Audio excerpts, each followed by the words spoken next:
In the heart of a silent jungle, a lioness gives birth to a tiny cub.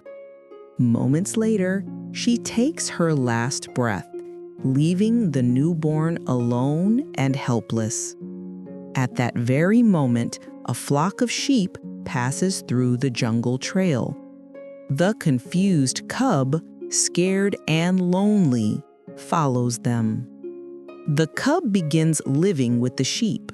He grazes on grass, behaves like them, and never attempts to roar. Years pass.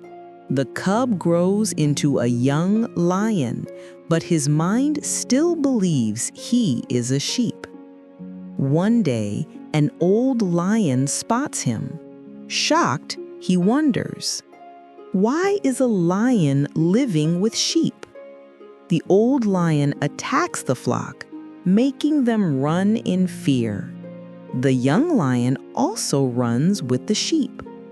After a short chase, the old lion catches the young one. Terrified, the young lion cries, "Please don't hurt me.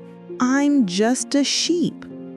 The old lion takes him to a quiet river and says, "Look at your reflection." The young lion sees himself clearly, a lion, strong, majestic. A spark awakens inside him. He lifts his head and lets out a deep, powerful roar, echoing through the jungle. This story reminds us, shake off the false weakness society puts on you. You are powerful. You are capable. And when you discover your true identity, you will roar like the lion you were born to be.